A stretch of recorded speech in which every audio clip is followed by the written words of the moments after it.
Hello guys, welcome back to my channel. কেমন আছো তোমরা সবাই? আশা করছি ভীষণ ভালো আছো। ভগবানের কাছে প্রার্থনা করে তোমরা সবসময় খুব ভালো দেখো। তো চলে এসে আজকে আরও একটা নতুন ব্লগ নিয়ে। আর আজকে ব্লগটা কিন্তু বেশ কয়েকদিন হয়ে গেল, তারপরেই আজকে আমি সময় পাচ্ছি তোমাদের সাথে শেয়ার করার জন্য। তো যাই হোক, মাসিমণি এসেছিলো, মানে মেসি শাশুড়ি আর এসেছিলো। তো তোমরা দেখেছিলে, তারপরে চলেও গিয়েছিলো। তারপরের দিনে আরেকটা মাসিমণি বাপের বাড়ি যাচ্ছিলো, দিদার শরীর খারাপ ছিল আর কি। সেই কারণে মেজদি দিদা শাশুড়ির শরীর খারাপ ছিল, সেই জন্য দেখতে যাচ্ছিলো। আর তার আগে মাসিমণি দেখো, পয়লা বৈশাখের জন্য আমার মায়ের জন্য একটু শাড়ি কিনেছিল, মেজদির জন্য একটা শাড়ি কিনেছিল, ডোডোর জন্য কয়েকটা জামা কিনেছিল, সেগুলোই দিয়ে আর কি দেখা করে গেল। তো আমিও তোমার সাথে শেয়ার করলাম যে এই শাড়িটা মায়ের জন্য নিয়েছে আর নিচের শাড়িটা মেজদির জন্য নিয়েছে, মনে হয়, হ্যাঁ এটাই। তো দুটো শাড়ি কিন্তু ভীষণ সুন্দর হয়েছে, কালারগুলো খুবই সুন্দর, আমার তো ভীষণ পছন্দ হয়েছিল। তোমাদের সাথে তাই একবার করে শেয়ার করে দিলাম। কেমন হয়েছে তোমরাও জানিও। আর আমি কিন্তু পয়লা বৈশাখে প্রায় অনেক কিছু গিফট পেয়েছি দিদির কাছ থেকে, মেজির কাছ থেকে, বড়দির কাছ থেকে, সব কিছু তোমার সাথে আস্তে আস্তে শেয়ার করবো, যাই না কবে তবে শেয়ার করতে পারবো। তারপর দেখো, আমি ফ্লিপকার্টে লাচ্ছা পরোটা অর্ডার দিয়েছিলাম, রেডিমেড, মানে জাস্ট সেকলেই হয়ে যাবে এরকম কিছু একটা। কারণ বোন ওই যে যেগুলো অর্ডার করেছিল না, খাইয়েছিল কেরালা পরোটাগুলো, ওগুলো ভীষণই দারুণ খেতে ছিল। তো ওইটা ভাইকে মেজদিকে ওরা দেখে বলছিল যে ওইরকম একটা অর্ডার দিবি তো, কিন্তু ওখানেতে পাওয়া যাচ্ছিলো না ওই পরোটাটা। তো এই লাচ্ছা পরোটা দেখেছিলাম, তো ওই লাচ্ছা পরোটা অর্ডার দিয়েছিলাম, তো সেটাই আজকে এসছে। আর এই ড্রেসটাও এসেছিলো হলুদ কালারের। তো তোমরা তো বুঝতেই পারছো যে কোন ড্রেসটা আমি যেটা পরেছিলাম সেই ড্রেসটা এসেছিলো। তো তোমরা অনেকে লিঙ্ক চেয়েছো, আমি তোমার আরেকবার করে লিঙ্কটা চেয়েও আমি অবশ্যই দিয়ে দেবো। খুবই কম দাম, কত দাম ছিল মাত্র বোধহয় 350 কি 370 এরকম, মানে 400 টাকার নিচে দাম ছিল। এত সুন্দর একটা যে জামা পাবো ভাবতেই পারছিলাম না। খুব সুন্দর ফিটিংসও ছিল জামাটা আমার। আর ডোডোর শরীরটা একটুখানি খারাপ ছিল বলে ঠাম্মাকে পেয়ে তো আর ছাড়তেই চাইছিল না, একদম ঠাম্মার গায়েতেই ঢলে ঢলে পড়ছিল, ঠাম্মার কাছেই খাবে, ঠাম্মার কাছেই থাকবে, শুবে, এরকম ব্যাপার। তো ওকে একটু মেজ দিয়ে এখন খাওয়াবে। আর আমি এদিকে দেখি কি কি করা যায় না করা যায়। কারণ আজকে হঠাৎ করেই ব্লগটা স্টার্ট করেছিলাম, কোনো রকম প্ল্যান ছিল না যে আজকে ব্লগ করব বা কিছু। শাশুড়ি মা এলো বলে জামাটা আমার দেখাচ্ছিলাম, ভাবলাম যে তোমার সাথে চলো শেয়ার করি। এদিকে তো মা ভাতও হয়ে গেছে মায়ের, আর এদিকে বোধহয় মাছের তেল ডাঁটা পাটা দিয়ে আরও সব কী সব হচ্ছিলো জানি না, অত ভুল টুলে গেছি। তো এদিকে আজকের ওয়েদার মোটামুটি ঠিকই আছে, রোদ ঝলমল করছে চারিদিকটা। আর এখন তো চলছে গাজন, আর গাজনেতে আমার শরীরটা হয়ে গেছে খারাপ কাল রাত থেকে। মানে খারাপ বলতে অন্য কিছু হয়নি, মানে পিরিয়ডস হয়েছে, আর পিরিয়ডস হলে আমার মানে কি বলবো, পুরো সব কিছু মাটি হয়ে যায়। আমি আজকে শিবের পুজো করতে পারলাম না। তোমরা যেদিনকে দেখবে তার আগের দিনের কথা বলছি আর কি, মানে নীল পুজোতে যেটা হয় আর কি, সেটা করতে পারলাম না শিব পুজোটা।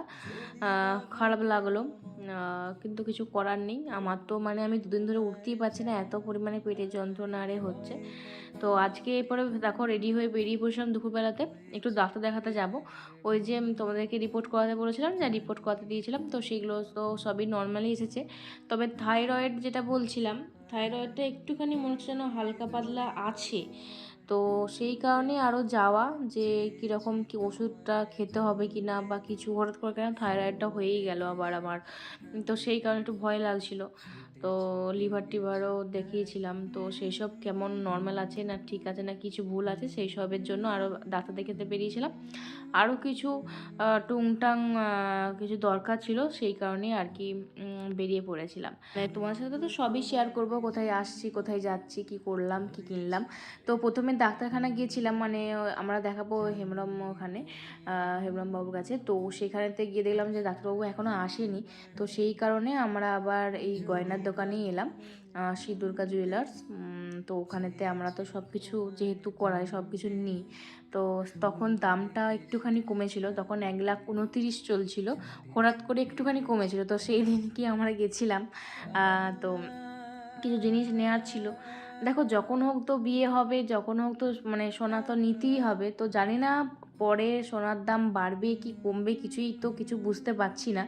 তো সেই জন্য একটুখানি কমতে একবার গেছিলাম যে দেখে আসি কিছু যদি অর্ডার দেওয়া যায় বা কিছু। তারপর মেজদি নিচ্ছিল।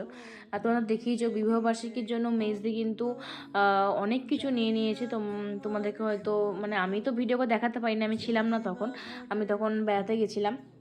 তো ও হয়তো ছবি পোস্ট করেছিল পার্লে সেট দুটো, পার্লে সেট না, একটা চোকার নিয়েছে একদম হালকা পাতলা বেশ লাইট ওয়েটের, আর একটা সীতাহার টাইপের নিয়েছিল, তবে পার্লের সীতাহার। তো ওর এরপরে পছন্দ হচ্ছে কানপাশা নেবে, একটা বড় টাইপের কানপাশা নেবে। তো দেখো কানপাশাগুলো কি সুন্দর, আমার তো ভীষণ ভালো লাগছিল। এখান থেকে মোটামুটি একটা পছন্দ হয়েছে, আর এইখান থেকে চোখ পড়লো এই যে পার্লের এই চোকারটার দিকে। আমার তো ভীষণই পছন্দ হয়েছে, আর মেজদিরও ভীষণ পছন্দ হয়েছে। মেজদি বলছে আমি তাহলে এটা নেব। আর আবার আমি একটু আংটি দেখাতে বলছিলাম, তো মায়েরও ছাতা আংটি আছে, মেজদিরও ছাতা আংটি আছে, বদ্দিরও আছে, মানে মাই দিয়েছিল, বাবা দিয়েছিল আর কি। আর মেজদিকে আমাদের বাড়ি থেকে দিয়েছিল সেই পেঁচানো আংটি, আর ও শ্বশুরবাড়ি থেকে দিয়েছিল এরকম ছাতা আংটি। তো আমারও ভীষণ ইচ্ছা তো ছাতা আংটিটার। আর এই ছাতা আংটিটা অনেকটাই বড় ছিল আর ভীষণই সুন্দর দেখতে ছিল, আমার তো ভীষণ পছন্দ হয়েছিল। আমি মাকে বললাম যে দেখো, তো মা বললো ঠিক আছে দেখছি। তারপরে কি নিব না নিব সেগুলো তো পরের কথা, জাস্ট এখন দেখতে কি ক্ষতি, দেখতে তো কোনো ক্ষতি নেই। তারপরে এই যে কঙ্কন বালাগুলো, তারপরে মেজ দিয়ে আমাকে যেটা বিয়েতে দেবে আর কি সেটাও দেখলাম। ও বলছে যে পরে এখন কিনতে পারবো কি, কারণ এখন একটা দামটা কমেছে, এখনই কিনে নেব। তবে কি কিনছে কি দিচ্ছে আমাকে সেটা আমি এখন বলবো না, সেটা আমার 10 বছর পরে যদি বিয়ে হয় তখনই আমি দেখাবো, এখন আমি দেখাচ্ছি না। তো যাই হোক, বিয়ের কিছু কিছু গয়না একটু একটু করে গড়িয়ে রাখা ভালো, যখন হোক তো গড়াতে হবেই, তো সেজন্য একটু একটু করে গড়িয়ে রাখা ভালো, গড়াতে তো হবেই। তো এদিকে তারপরে চলে এলাম একটু জয়কালী বস্ত্রালয়, অনেক দিন আসিনি এইসব দোকানেতে, বহুদিন হয়ে গেল। তো এদিকে যেহেতু যাচ্ছিলাম আর কনকেশ্বরীতে যায়নি, তো ভাবলাম এখান থেকে কিনে নিই, আবার ডাক্তারবাবু চলে আসবে তখন দেরি হয়ে যাবে। ওই যে পয়লা বৈশাখের জন্য আর কি মাও কিনছিল, দিদিদেরকে দেবে বলে বা কিছু, তো সেই কারণে। তো তবে দিদিরা বলেছিল যে কিছু দেওয়ার দরকার নেই, বারবার ধরে বলছিল যে কিছু দেওয়ার দরকার নেই, শুধু ডোডোকে দাও আর সানাকে দাও। কিন্তু মা বলছিল যে না, তোরা দিচ্ছিস, আর এমনি তো তোর বাবা নেই তো কি হয়েছে, আমি তো আছি, আমি যতদিন থাকবো আমি যেভাবে খাবো, আমি যেভাবে পড়বো, তোদেরকেও ততটাই দেওয়ার চেষ্টা করে যাব যতদিন আমি পারবো। তারপরে যখন চলে যাব, বাবা নেই তো কি হয়েছে, আমি তো আর এখনও আছি, আমি তো আর মরে যাইনি। তো সেই কারণে তো আর বেশি কিছু বলা যাবে না, মা ইমোশনালি ব্ল্যাকমেল করে দেয় প্রচুর, সেজন্য আর কিছু বলি না।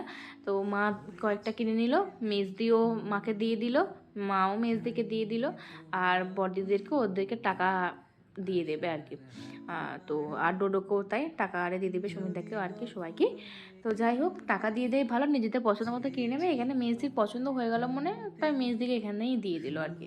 তারপরে আমরা একটু হেঁটে হেঁটে যাচ্ছিলাম, আর ডোডোবাবু তো কারোর কাছে আসবে না, বলছে যে আমি ওখানে দাঁড়িয়ে থাকবো, মানে এরকম আর কি, কিছুতেই আসবে না। তারপরে ও আর কি চলে যাবে, তারপর নিজে নিজেই আসবে এরকম। ওর কাণ্ড কারখানা দেখলে হেসে মরে যায়, যে ধর ধর ধর ধর, ওর এমন করে বলবে ধর ধর ধর ধর ধর ধর ধর ধর, এরকম ও বলবে। তো ও চলে গেল গার্জেনে, তো ভীষণ মিস করছি, ভালো লাগছে না, মন টন খারাপ হয়ে গেছে। আর এদিকে তো বাজারে শান্তিনাথের মন্দির সেদিনে মনুই দেওয়া হচ্ছিলো, সুদীপও এসেছিলো মনুই দিতে প্রথম সেদিনকে। তো ও দেখতে পেয়ে ছুটে এসেছিলো, আর ডোডোবাবু তো ওর কাছে চলে গেছে ছুটে, মানে সেটাই মানে ভাগ্যের ব্যাপার, কি করে চলে গেল হঠাৎ করে। তারপর আবার ওর কাছ থেকে আসতেই চাইছে না, সুদীপার কাছ থেকে, আমাদেরকে আবার টাটা করে দিচ্ছে, ওর কাছেই থাকবে। তারপরে আমরা কিন্তু ডাক্তারখানা এসে গেছি, ডাক্তারখানা এখানে এসে আর ভিডিও টিডিও কিছু করিনি। তো হালকা পাতলা বললো আমার একটু থাইরয়েড আছে বাড়ার দিকে, হালকা করে এই টেন্ডেন্সি শুরু হয়েছে, মানে মোটা হওয়ার থাইরয়েডটা, অথচ আমি তো মনে হচ্ছে আমি যেন রোগা হয়ে যাচ্ছি, অথচ এখানেতে মোটা হওয়ার থাইরয়েডটা দেখাচ্ছে। তো যাই হোক, ওষুধটা আমাকে কন্টিনিউ করতে দিয়ে দিচ্ছে, বা সারা জীবন আমাকে ওষুধ খেয়ে যেতে হবে। আমার যেন ওষুধ খেতে হলে আমার গায়ে জ্বর আসে, আমার একদমই ভালো লাগে না, মানে এত বমি পায় গাগুলো, চিন্তা করা যাবে না। গ্যাসের ট্যাবলেট খেলে আমার প্রচণ্ড গা গুলি যায়, মানে কিছু করার নেই, কিন্তু খেতে হবে। আর এদিকে মেজদি বানিয়েছিল পিৎজা, এত সুন্দর খেতে ছিল, তোমাদেরকে মানে বলে বিশ্বাস করাতে পারবো না। তো আমি তো রেসিপিটা বলতে পারবো না, আমি ভুলে গেছি। তো মেজদি তুই আর একবার বলে দিস, অনেকেই জানতে ছিল, সৌমিতা দিদি জানতে চেয়েছিল, তো সেই জন্য আমি আর বলতে পারলাম না। মেজদি তুই এবার জানিয়ে দিস কমেন্টে। তো এদিকে দেখো, তারপর বাজছিল কিন্তু খাওয়া দাওয়া করে শুয়ে, মানে ঘুমানোর টাইম আর কি, 11টা বেজে গেছিলো। আমি আর তার আগে ভিডিও করিনি, ভাত খেয়ে নিয়েছিলাম। তারপরে দিদির দুটো পার্সেল ছিল, সেগুলো ওপেন করতে ভুলে গেছিলাম। তারপর আমি ওকে নিজেই বলেছিলাম যে খাওয়া দাওয়াটা করে নিই চল, তারপর ধীরে সুস্থে পার্সেলটা খোলা যাবে, কারণ আমার জামা আছে এখানে, তো ও আমাকে দিচ্ছে আর কি পয়লা বৈশাখের জন্য। তো দুটো কুর্তি সেট দেখো কি সুন্দর না, একটা ওর জন্য কিনেছিল, একটা আমার জন্য কিনেছিল, সবুজটা ওর জন্য কিনেছিল আর কালোটা আমার জন্য। তো কালোটা আমার ভীষণ পছন্দ হয়ে গেছে, আমি তো বলছি সত্যি খুবই ভালো হয়েছে, কলমকারি প্রিন্ট আমার ভীষণ ভালো লাগে। আর এই সবুজটাও আমার ভীষণ পছন্দ হয়েছে। আমি মেজদিকে অনেক পাগি বললাম যে দেখ তুই তো আবার কিনে নিতে পারবি, আমাকে এটা দিয়ে দে প্লিজ, আমার ভীষণ পছন্দ হয়েছে। তো ওকে যা হোক করে মানিয়ে গুছিয়ে ওর কাছ থেকে মানে টাকাটা আমি দিয়ে দিয়েছি, ও একটা জামাই দিয়েছে, আমি আর একটা জামা মানে ওকে দাম দিয়ে দিয়েছি। আমার এত পছন্দ হয়েছে, আমার এসব জামা পরতে ভীষণ ভালো লাগে, আর জিন্সের সাথে যে শর্ট শর্ট কুর্তিগুলো পরি ওইগুলো আমার ভীষণ ভালো লাগে।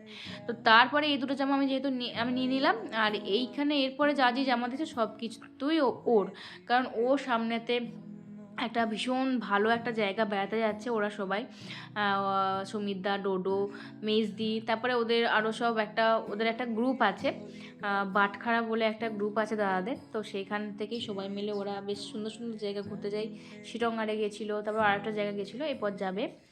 এখন কি বলে দেবো? হ্যাঁ বলেই দিই, কী আর হবে, কেরালা বেড়াতে যাবে কেরালা। তো সেখানের জন্য এইসব ড্রেস কেনা হয়েছে, প্রচুর ড্রেস কিনেছে, আরও অনেক ড্রেস যেগুলো শ্বশুরবাড়িতে আছে সেগুলো তো দেখাতে পারলাম না তোমাদেরকে, ও যখন পরবে তখনই দেখতে পাবে। এই দুটো শর্ট ওয়ান পিস নিয়েছে, ভীষণ সুন্দর হয়েছে। তারপর একটা কালো শর্ট কোয়ার্ড সেট নিয়েছে, সেটাও দারুণ দেখতে হয়েছিল, আমার ভীষণ পছন্দ হয়েছে। তারপর একটা সাদা রঙের টপ নিয়েছে, এটাও সুন্দর, এটার সাথে একটা কিন্তু প্যান্টও আছে, যেটাও পুরুলিয়াতে কিনেছিল শপিং মলেতে, সেটা ম্যাচ করেই আর কিনেছে। তো আমি বললাম যে দেখ এগুলো কেউ বুঝতে পারবে না, তুই এখন কবে ছবি টবি ছাড়বি তার নেই ঠিক, একবার পরে পরে দেখা কেমন লাগে দেখি। তো বলছে যে না আমি আর পরে পরে দেখাতে পারছি না, 11টা 12টা বাজছে, যাই শুয়ে পড়ে গেছে। আমি বলছি না একবার দেখা যে কেমন হয়েছে। তারপর মা এলো, মাকে বললাম মা দেখো তো কোন জামাটা ভালো হয়েছে, আদৌ কি সবুজটা ভালো, তাহলে নেবো, নাহলে নেবো না, শুধু টাকা দিয়ে।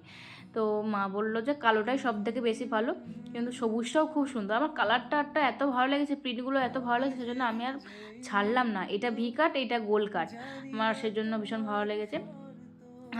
তো আমি নিয়েই নিয়েছি। মা আরে বারণ করছিল যে তোর তো প্রচুর জামা, এত জামা কিনছিস তাতেও তো শান্তি হচ্ছে না। আমি বললাম যে না, আমার জামা দেখলেই কিনতে মন যায়। তো দেখো মেজদিকে একে একে এই যে জামাগুলো পরছে কি সুন্দর লাগছে। ও তো যাই জামা পরবে ওকে দারুণ দেখতে লাগে, ও তো ভীষণ একটা মানে স্টাইলিশ, ভীষণ ওকে যাই পরুক একটা স্মার্ট লুক দেয়, মানে যাই পরুক না কেন। তো আজকের ব্লগটা এই পর্যন্ত, কেমন লাগলো তোমরা অবশ্যই জানাবে, ভালো লাগলো অবশ্যই লাইক করো, শেয়ার করতে একদম ভুলো। দেখা হচ্ছে পরের ব্লগে, বাই।